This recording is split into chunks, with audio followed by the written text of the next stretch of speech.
Hello there. We are underway in celebrating our first year anniversary. And if you don't already know about it, I'm hosting a raffle and giving away more than $2,000 worth in cash and prizes. So if you or a friend have access to an Apple product, you can enter to win. For the complete details, go to sayyesToYourSoulPodcast.com. All right, here we go with another soulful episode. I fractured 7 bones in my sacrum, and having the world locked down with me just a couple of weeks after that gave me this moment to really start asking questions about who am I if I'm not doing all the things that I thought were me. Hi there. My name is Tessa Lynn Alburn. Welcome to Say Yes to Your Soul. This is where we're going to talk about how you can get past your spiritual plateaus, raise your feminine energy, and express your true self with sparkle. Well, hello there. I'm so happy today to be able to introduce you to a friend of mine, a colleague. I've known her for years now, and we have this opportunity to co-create here on the show today. She is Marni Battista. Marni is an entrepreneur, author, transformational coach, podcast host, and radical truth seeker. And I know we're going to hear a little bit more about her radical life journey and how that shifted things for her. Her Straight to the Point podcast and page-turning books drop beautiful pearls of wisdom that will not only make you laugh, but will also provide life-changing stories of triumph and courage to stop letting life live you and start living a life that's beyond your wildest dreams. Marni's works have appeared in the LA Times, the New Yorker, and she's also made appearances on shows like Dr. Phil, On Air with Ryan Seacrest, and more. And her new book, Your Radical Living Challenge, 7 Questions for a Meaningful Life, will be published by Hay House in January 2025. And congratulations on that. And welcome, Marni. Yay! I was thinking, Tessa, that because my daughter is going to do the Hoffman process. And I was thinking that was a long time ago that happened, which made me think when you said a longtime friend, I was like, oh, Tessa, it's been like 17 years or something. Yes, it has. Love that. Oh my gosh. Oh, that's so amazing. And that, yes, I'm really happy for your daughter and for you also that she's going to do that. So, Marni, I know the listeners are going to be happy to hear what you have to share today. So let's get going. I'd love to have you just take us down that journey, sharing a little bit about the box you were in before and where you've turned the corners and what you're living life like now. Well, so I was thinking about our conversation today, and I pulled out this book written by this person named Oriah, and it's called The Invitation.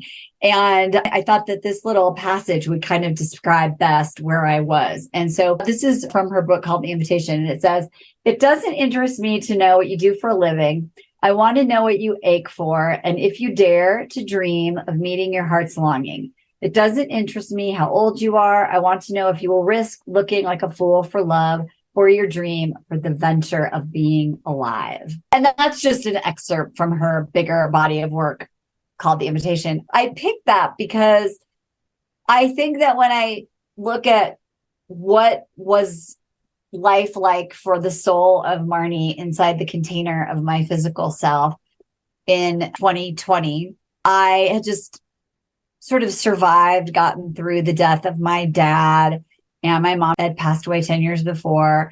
And, tending to the paperwork and the, sort of trying to put the end of someone's life all into columns and rows and putting it to rest. And I was really excited. It was February, and almost 1 year past the day my dad died, and some friends invited my husband and I to go skiing. And we were up in Canada, and it was like the perfect snow day. And if you would have asked me in that moment, like, was your soul being fully expressed? I would have said, oh, Tessa, like a golden moment in my life. Perfect snow day with my friend. And there was a moment where we were skiing and she was a much better skier than I was. And she went down this road, this pathway. And I thought for just a brief second, should I go down the pathway she's going down or should I go around this other way? And I was like, you know what? I'm feeling pretty great today.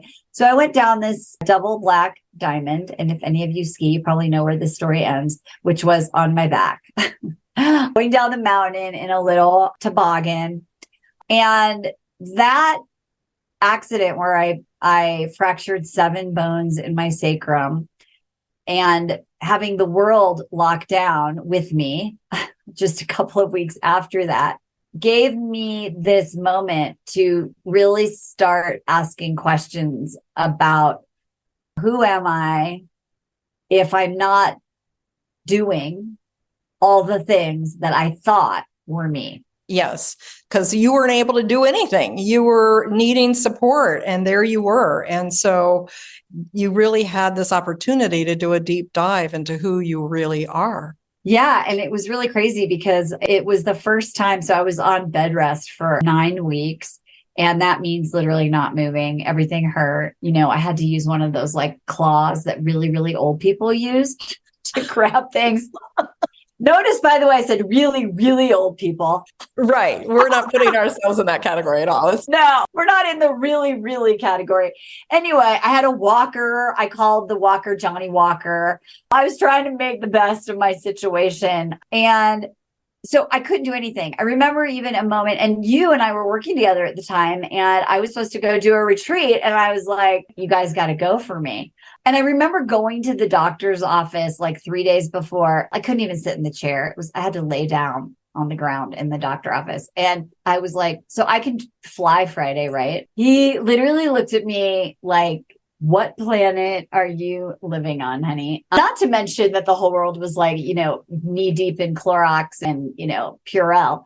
But I was just sort of like, I just couldn't accept this new way of experiencing my life. And so it was in that like where I couldn't read almost. I couldn't write. I couldn't do the things I love, knit. I couldn't exercise, clearly. I couldn't even go downstairs. So I was living my whole life up from my bedroom, listening to it happening on the floors below. People had to come up to the room and just sort of sit with me. And so that was when I started to get really curious. And the message that I got through my sort of spiritual journey at that very beginning was, it was symbolic. I had broken my sacrum, like the place, of creativity, the place of all that good juju. And someone said to me, it's time to rebuild, right? To put back together, to start over, create a new foundation. Cause like your sacrum is like the center, right, of your beingness. And it's time to start rebuilding from your emotions and your soul rather than just your head, like all that activity that was going on from my neck up. And I was like, what does that even mean? And so that was the beginning of like, wow, I'm going to have to start really feeling my feelings. I'm going to have to start really exploring what are the problems that I think I have in my life. Are they really the problems? Are there deeper problems? And that really started me on this path of making different inquiries to get really honest and start looking at, if I have to rebuild, how am I going to design it? How am I going to create it? This is a really big shift, in the way that you were approaching life and your relationship to it. And so I'm curious about, like, if you remember one of those first really big moments where you're like, oh, here's who I thought I was and here's who I am now, what I'm getting, or what was one of those big initial ahas for you? Well, there were so many, but the one that really showed me the depth of the broken pieces that needed to get put back together was that in addition to being very busy and very active and productive, I was also very independent and really sort of had a belief that I could do things better than people most of the time. So why bother asking for help? sort of a situation. Mm. And so I had this moment where I looked back. During this time, I did 200 steps at the most a day. So on one of those days, which was a high step day, I walked from my bedroom to my bathroom and I took a shower. And I remember thinking like, oh, I should really ask my husband to help me take a shower. And I was like, I mean, I can do this. I got to be able to do this. Oh no, I'm scared. I'm scared. Yeah. Yeah. Okay. So I went to take a shower and I didn't fall. But after about probably maybe 90 seconds, I couldn't reach. So here is kind of, now I laugh because it's kind of funny if you can imagine like the actual feeling where you're standing in a shower and you know where the like soap, well, in the shower, the soap was down below me. It wasn't up high, you know, like on a shelf. It was below my hands. And I literally was like balancing precariously on my 2 feet that felt like popsicle sticks. And I couldn't reach the soap. So I'm like, I'm in the shower. I haven't showered in like days. And all I want is the soap. I'm trying to bend my leg. I literally can't. And then all of a sudden it hits me like I'm done. Like my legs are starting to quiver. Like I don't want to fall. And it was so sad. And so I give up basically. And I get out of the shower. And there was like a little like kind of bench. And I was butt ass naked. And I literally sat my ass on this little tile counter thing and I flopped over to the side. Oh my God. And there I was, just sort of naked, wet, and still dirty. And smelly. And smelly. And I was like, you know, like, Jeremy, Jeremy, you know, trying to get somebody to come, not just somebody, I was naked, my husband, to come help me. And the reason why that moment was just so profound was because I just was like, I have to redo everything. I have to ask for help. I have to be vulnerable. I have to slow down. I have to stop even trying to be like the fastest recovering ski accident person on the planet, which was my goal. Oh my goodness. So yeah, so it was just, I was like, wow, this is like really like taking things down to the studs. Like every part of me has to be different. That's really remarkable. And I can't even imagine like all those thoughts coming together, almost sort of like probably like a brain spasm and, yes, you know, rocking your world. And then there's the need, like you really needed support in that moment. And it's like, you didn't have experience asking for it. No. Yeah, no, it was. And also I was like, wow, there's really a lot to taking a shower. Who knew? Way more than one would think if they're not paying attention. Oh, yes. We can take so many things for granted, right? Just the ability to be able to walk, to bend over, to move, to step in and out of things, to just have the freedom. And there's so much that can go by us in a moment because we're not looking at it on that micro level, you know, in the details until we're forced to. Yeah, absolutely. So what was it like for you as you were starting to receive support? You were part of that. You and our colleague, Sherry, you know, did the retreat. I remember like, you know, propping myself up so that I could be on camera for like 10 minutes and try to pull myself together. And I really felt that I was loved and supported in a way that I didn't really understand.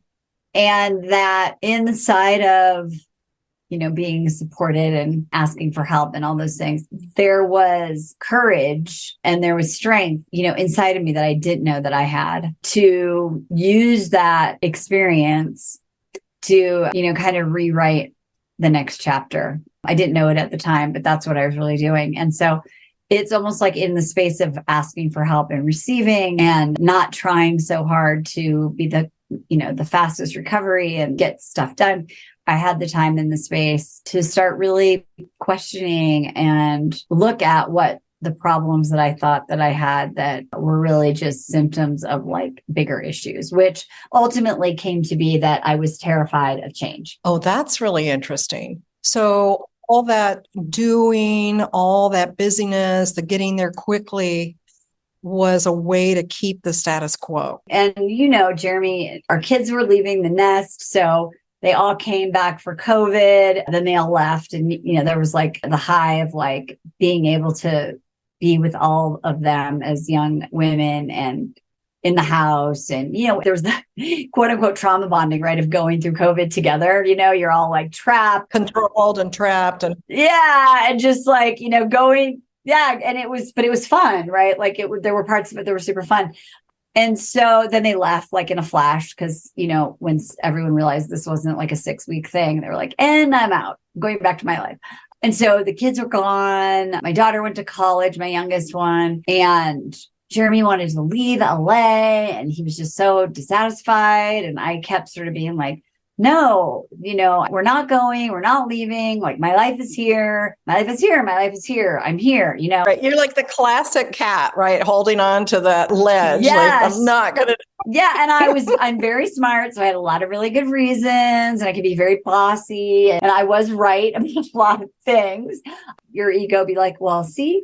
But when I really, really started doing a lot of writing, and actually I wrote an essay. So I was taking some writing classes. And once I could kind of prop myself up again and start writing, I was like, wait, I can use all this time to write. And I wrote this essay and I wrote this thing about how I wanted my husband to change. And that in writing that, I realized that I had thought like, if he would just change, if he would just do these things, then that would fix my problems. And that, it was him. And I call that the like blame, rage, too tired, too lazy to deal with it problem, just like that. Yes. Right. And then I kept asking these sort of wisdom seeking questions, spiritual questions around like what's really going on. And then I surfaced that real problem that was like, yeah, some of that's true and that would be great. But the truth is I'm afraid to just change. And I'm stuck in the past. I'm stuck in the nostalgia. I'm like gonna, if I wouldn't have changed, I was imagining myself like in my house, trying to just keep living my old life over and over again, waiting for my kids to come back and visit me. And it would be great. It would be fine. Right. But I'd be in the box. You had a nice house, it was great. Your kids would come and visit. You had a lot of things that you really liked, but there was no growth there for you. Exactly. I had control and I felt safe. And I think the other big takeaway was that I thought my soul was safe in that system that I built, right? Like that was the illusion of safety. Like, oh, it's my home, this container, this external that creates internal safety. And I thought if I change the pieces, like the game of Jenga, right? If you pull out too many pieces, what happens? It crashes.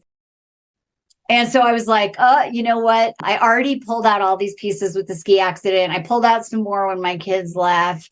Like, it's just you and me, honey, in LA, and like, I can't pull out one more piece or the whole thing will come crumbling down. But wait a second. Oh, yeah. So you were having that fear. And so you weren't really understanding yet how infinite and how strong your soul can be. Exactly. I was not listening at all. I thought that my soul needed all these external things. And so I was just resourcing my soul's energy from achieving the house, LA, like the conditions. Yeah. You cannot change the conditions. Wow. So that had to like build up and get a little intense for you. It was very intense. There were lots of arguments. I wrote that essay. It got published in the LA Times. My husband was like, wow. So you're blaming this all on me, huh? I'm like, yeah, but the truth is, and then the punchline of the essay is, no, it's not his fault. So that was when I said, okay, I'm willing to go through a process. So here's what's really interesting, Tessa. Actually, I don't even know if I shared this with you. So I was like, okay, so I get it. I'm terrified of change. I'm like, I got all these conditions. So my intellect was like, I wonder like if there are coaches or books about like how to do like the next chapter of your life after as an empty nester. So I spent like an hour or two kind of researching, and it was really interesting because all I found were things about like how to get a hobby. Oh my God. and like how to make sure you give your kids space. Like it was so basic. And I was like, I don't need a hobby. I have plenty of things I love to do. I'm very good most of the time at being connected to my kids, but giving them space to be who they are. I was like, where do I go? And so the universe, I just kept listening to my soul because I started listening a little bit then. And the universe sort of directed me in this direction of this process called life design. And that was when I ran into a mentor named Jessica Fisk. And she had kind of built on some other design, life goal, life planning stuff that I've been doing for like years. And it all kind of came together with my own work and my spiritual practice. And then I was like, wait, okay, here's a structured way to design a life that I really love on my terms. And the input, the way I'm going to design it is really rediscovering what is there for me. What is my soul? How can I access the truth of what is there, of who I am and what I am energetically and all of those things by actually getting rid of all that I thought it was and starting with a blank slate and actually trying to figure that out. And that was the beginning. Ultimately, what landed in a very big experiment that ended up being what we now call the Radical Living Challenge. Yeah. So just frame that a little bit for the listeners here. So we were doing this process, and it's kind of interesting because in this process, and I do that now with my clients, and there's like this mind mapping kind of process. And I was just looking back at this because I went through this process, and I had like scribbled down some things in a structured brainstorming way. And what I came up with was, and this is like kind of the net, my ideal experiences in my life are these things in nature. And I'm outside and I'm really connecting and I'm exploring and I love new things. And Jeremy and I just kind of looked at each other and we were like, well, what if we could design a life where our peak experiences were our actual everyday life? And that was the beginning of doing a lot of intentional experimenting, which I can describe if you want later. That ended up, the punchline is we sold the house after 20 something years, put half of it in storage, bought a big ass 40-foot RV, and ended up driving around the country of America, trying to figure out what blows my hair back, what really lights up my soul, what is really resonant and is my soul's expression here on earth now. Would you like to share one of those pieces that you discovered? Yeah, it's really interesting in that when I first did this work and I was discovering what is my soul, what are the qualities of my soul, it was like nature. It was like outdoors. It was leading, teaching on the stage. It was small groups, one-on-one, but, something big. And my core motivations didn't really change that much. It was like, to make an impact, to help others, to, create a ripple effect. So that was sort of how it started out. And when I revisited that exercise, that process just last weekend, because I'm looking at what are the next 5 years do I want them to look like, I was like, oh my gosh, my what I am, what lights me up, what blows my hair back, how I like to do it, like expanded and really shifted as I went out and started living my life in this more soul expressed way. And I told you before we started the show, I was like, I would have never known the expansiveness of what I really am had I not intentionally made this inquiry and started to create a life from that place on a blank canvas. Yes. I think this is such a common denominator for so many people. And we see it just kind of at a basic level in our practices and working with clients where they might come to us for one problem. And then they're like, oh my word, this is I had no idea these other things were possible. Like I had no idea this was even a thing missing for me. But you went to kind of, this big place. You chose to follow the soul. That's not a small thing, right? When we start to listen to the soul and we're really being honest with ourselves and looking at the details and the nuance and the feelings and sensations, all that stuff of the truth of what is in our heart and beyond that, then we can't deny the answers that we're getting. Well, yeah, exactly. So when I started thinking about that, like there were some things that were the same, like exploring and family and novel and teaching and being out in nature. But there were new things like challenging myself to do and learn new things that are physical. There's this whole part of me that's a writer that was very limited in just like reading books and doing a little bit of writing. But in this experiment, one of the things that the Radical Living Challenge was very definitive of, like, I was going to create my own version of a master's in fine arts program. Like, I wasn't going to go get an MFA, but I wanted to create my own. And so in my new expanded, it's like I wrote anything that has to do with being a writer, writing, reading, writing workshop, publishing, writer branding, like the whole conversation about publishing, like all of those things became my passion. And I literally thought I just like to read books. That's incredible. So you just kind of described a piece of the intentional experiment. And one of those elements or one of those methods is to, like, it's an immersion.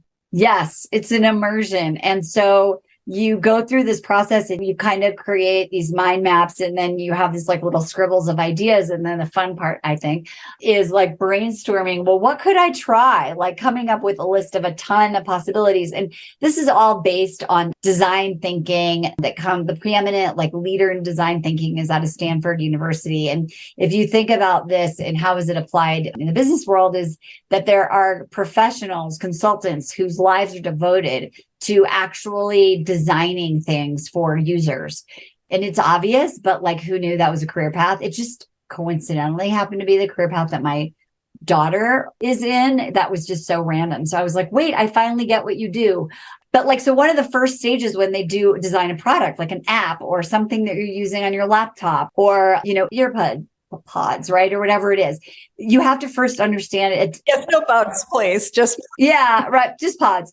You have to understand the user of the product, like in depth, everything about them. And so the first part of this is you have to get into your soul. You're the user. Your soul is the actual user of your life and your body and your mind, right? And so you're like, cool. Well, what's in there?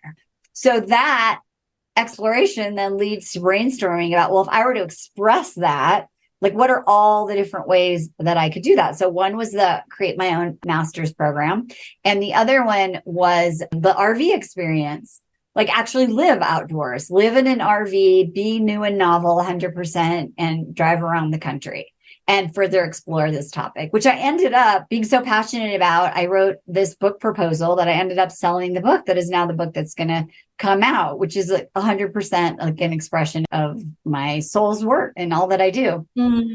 That's so beautiful. And yeah, I'm very excited for you about this book. And I know you're working with it now and, doing little focus groups and things like that and guiding others to have their own experiments and follow the callings of their soul.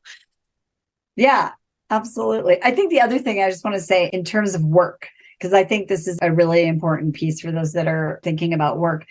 When I did this most recently, I was very surprised, but not really, because I did change my entire business and what I do in my model and all of those things. But I wrote down what I no longer love is leading or managing like groups of people. And that was in my what before in my little box.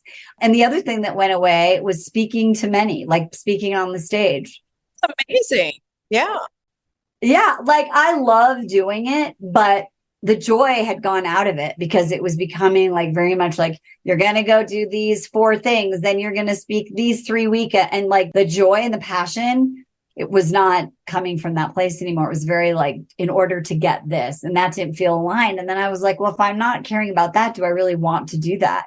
And I was like, maybe, but not that much. And I don't even know. So I would have never known that either if I wouldn't have sort of started making these questions really big in my life. That's so great because you were also really willing to let go of what wasn't serving you any longer.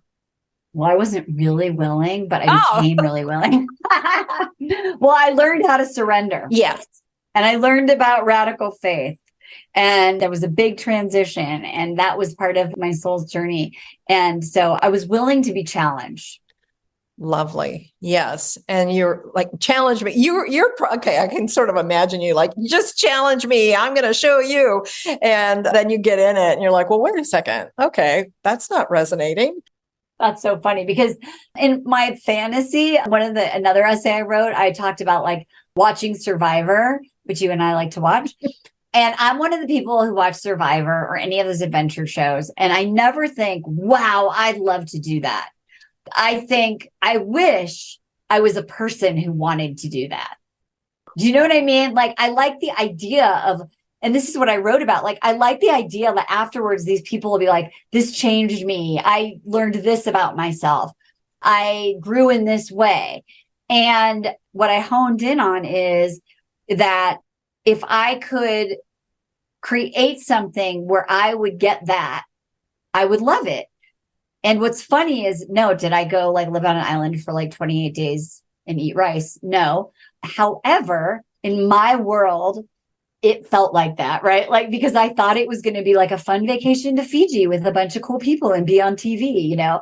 And then you watch the people and they're like, okay, this is so much harder than it looks like on TV. And that's what I felt like when I was going through a lot of it. Was like, I wanted a challenge, but I didn't want it to be challenging. Oh, that's hysterical. Yeah. Like, oh, I want my master's, but it better just be easy. Exactly. And that is not my soul. There is no presto changeo. I think like, it's like, okay, you want to grow and learn, let's do it. And you're going to learn a lot along the way. And that was really what happened. Absolutely. You did the Shiro's journey, Marni. Thank you. It's been fun. I'm still in it. It's been really fun. Of course. Yes. It doesn't end if we keep saying yes to it. That's right. Exactly. All right. If you could give one tip or piece of advice or guidance to our listeners, what would that be? Well, I will go back to where I started, right? And this is this invitation, right? And I think that in the end, we think that it's those things like what we do for a living or our aging or the pain of our past, that these are the things that define us or make a meaningful life. And the truth is, in this invitation, she says, I want to know if you can see beauty even when it's not pretty every day. I want to know if you can live with failure, yours and mine, and still stand on the edge of the lake and shout to the silver of the full moon, yes. I want to know if you can get up after the night of grief and despair, weary and bruised to the bone, and do what needs to be done to feed the children. I want to know if you can be alone with yourself and if you truly like the company you keep in the empty moments. And really, that's it, right? It's like change the GPS, and rather than search for the stuff, do the inner search, because that is the peace and the beauty and the joy of what makes a life, in my opinion, fulfilling and meaningful. Exactly. Thank you for that. And thank you for bringing the part of the invitation to us, one of my favorites. And, you know, I think really all of this is about listening to that ache within and learning from it. Yeah. So, Marni, tell us, how can everybody get in contact with you? Yeah, so you can find me on various social media, but I have a 30-day process that people can do daily to help get in touch with that space inside. And so they can find that at my website, instituteforlivingcourageously.com, which might be the longest and hardest to spell website URL ever. And it says sign up to get the calm process and just click on, yes, I want this. Fantastic. And that process is amazing and has helped a lot of people. So if you are wanting some calm, a little more presence in your life, it's a great gift. Marni, thank you so much for being here with us today. I'm just so happy that we were able to collaborate in this new way. Oh yeah, and Marni, give a quick little mention about your podcast, just the podcast name, if you want. Oh, yeah, sure. Thank you, Tessa. So I do a show with great guests like Tessa. We've done a bunch. It's called Life Check Yourself, and you can find it on Apple and Spotify and all those places that you listen to podcasts, as well as our YouTube channel, Life Check Yourself, with lots of extra bonus content there as well. Great. All right. So that is going to be our show today. And I just want to encourage all of you who are listening who might be, oh my gosh, I could never do like an MA on myself. That would just be too intense. Or why does the soul journey have to be so hard or stir things up? Like, I don't want to have a fight with my husband. Just know that everybody's soul journey is different. And the riches, the treasures of life really start coming in when you start to listen and pay attention and do that deeper digging. So I will see you all soon, or you will hear me soon. And for now, I wish you light and blessings. All right. Thank you for joining us for this week's delicious episode. Before you jump off, I wanted to remind you to get entered in the raffle this month because I'm giving away more than $2,000 worth of prizes in both private sessions and actual cash. What are those prizes, you ask? Well, one of them is a private 75-minute soul light healing session with me. And that can be healing on various levels. It might be releasing trauma or tuning up your body or your emotions or clearing things like past lives and karma that's been, energetic debris holding you back. This session can be very helpful and sometimes have dramatic results in relationships, money, and in your health. And we're going to do that together on Zoom, so it doesn't matter where you live. The second prize is a 60-minute coaching session with me, and that's also going to be on Zoom. So if you want support or clarity for your goals, like help with getting started with a project or just creating an action plan, that is going to be an amazing session. You'll be surprised at how much you come away with. The third prize is a personalized meditation that I will design especially for you. And of course, it's going to be yours to keep. So it's going to be fully personalized in terms of the content, and I will be speaking just to you so that you will be able to resonate with it and receive the maximum benefits that you want to create. Okay, now for the fun stuff, the cash. I have several cash prizes in various amounts. I've got several $50 prizes, $75 prizes, and $100 prizes.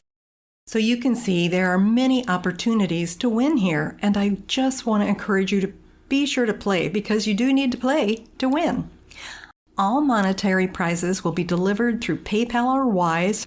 And if you have a different currency, it'll be automatically converted for you. So as long as you have access to an Apple device, you can play.